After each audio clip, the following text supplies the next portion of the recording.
Hey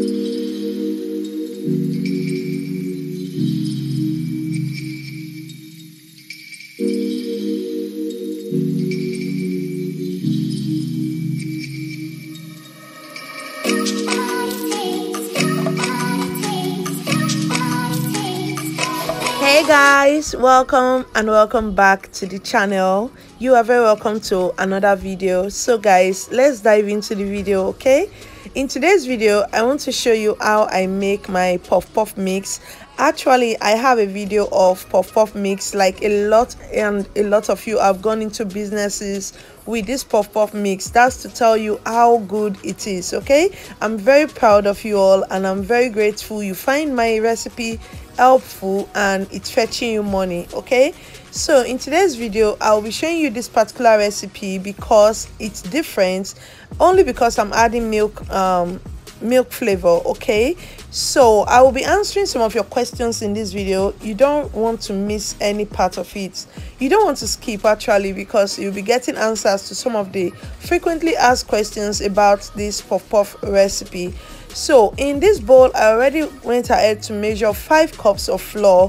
When you are measuring your flour, please know that it's a leveled cup.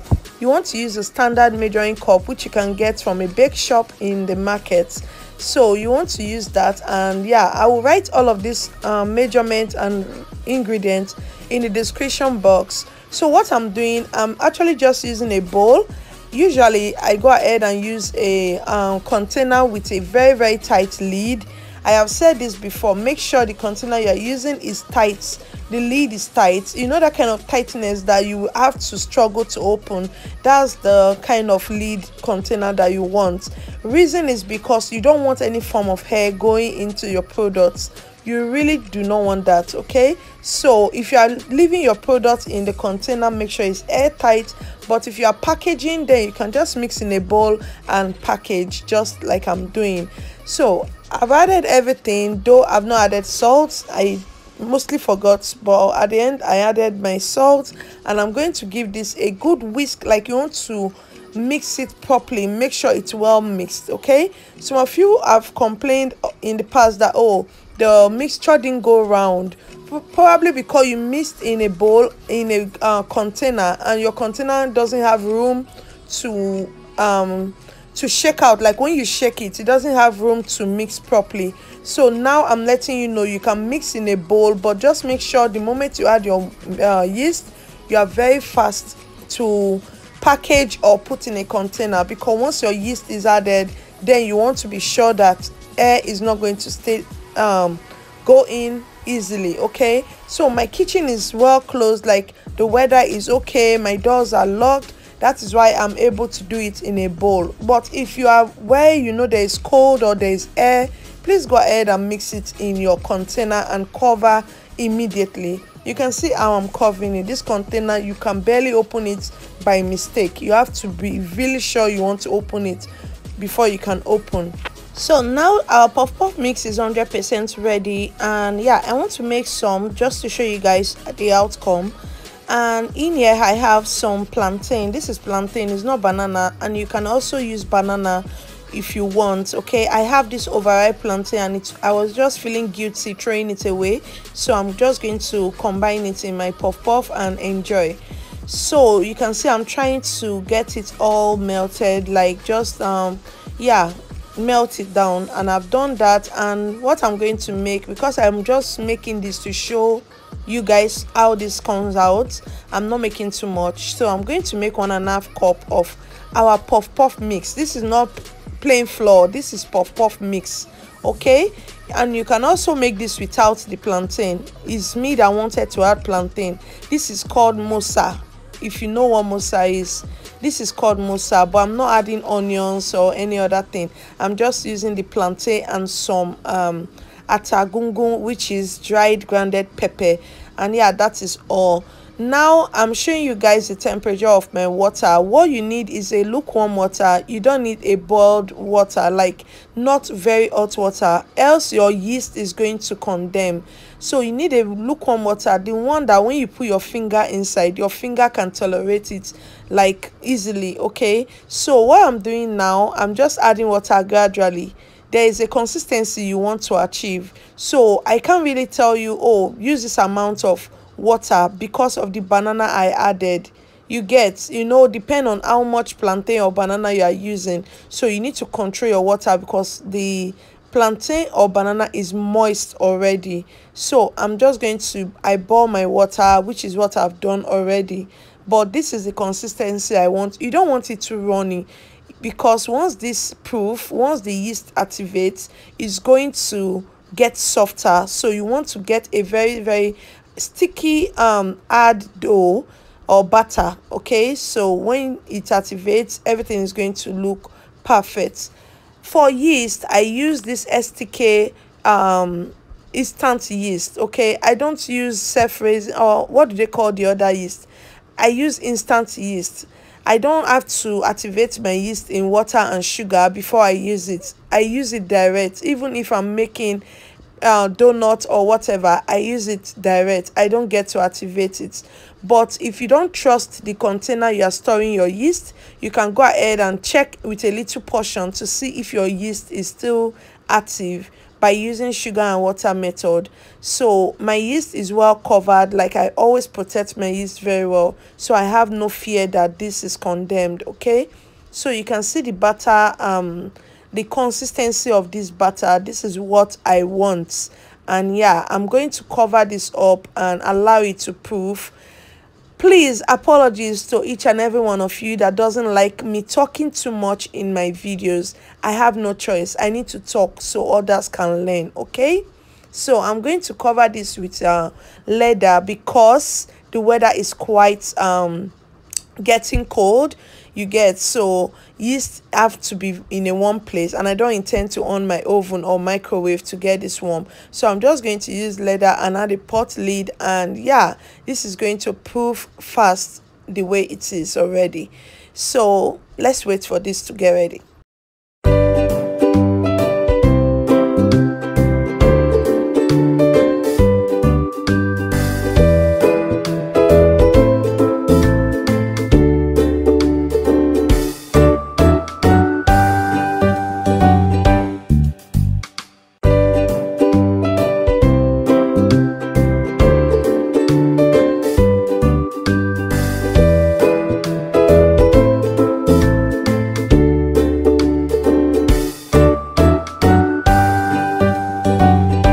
So as you can see, guys, our batter doubled in size, and on a medium heat I'm going to start adding it to my clean oil. Okay, so you want to add according to the size of your pots, but because I don't want to use a lot of oil, I have to use the smallest pot that I have. So you want your puff puff to be deep fried. That means if you are not using more oil, you have to use a smaller pot.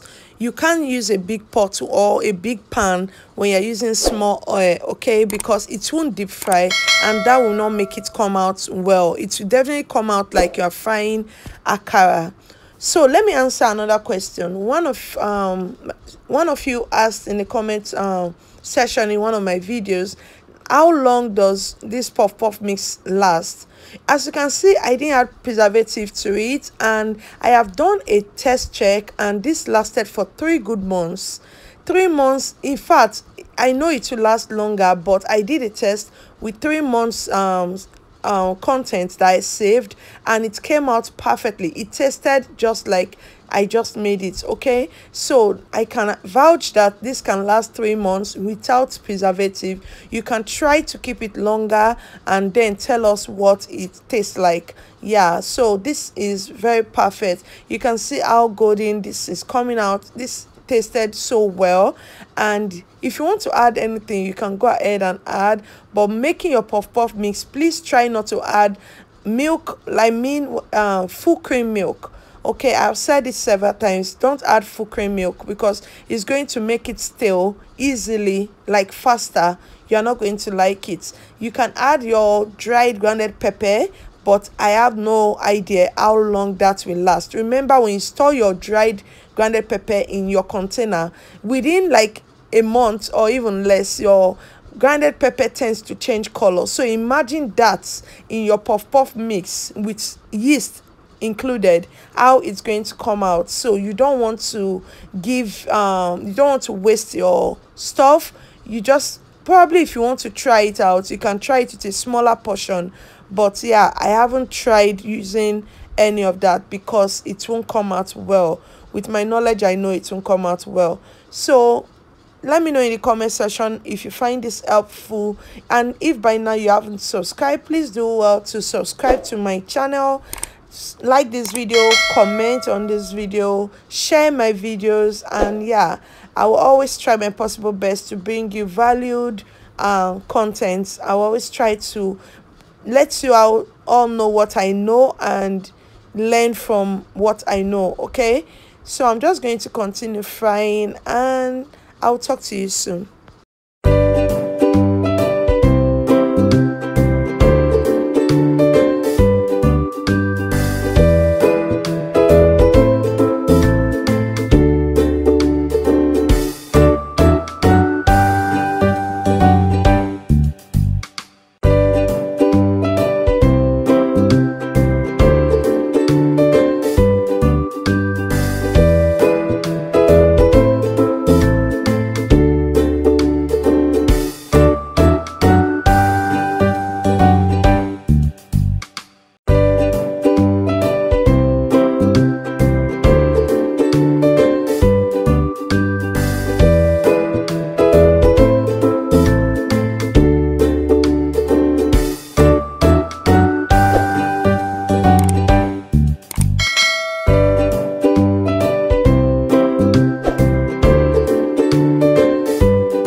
So guys, now that we are done, let me expose one of my secrets. Though I don't add full cream milk to my puff-puff batter, but you see, after frying, I love to do this, and it's so yummy. Do well to try it if you haven't. And yeah, we have come to the end of this video. Thank you so much. I love you guys.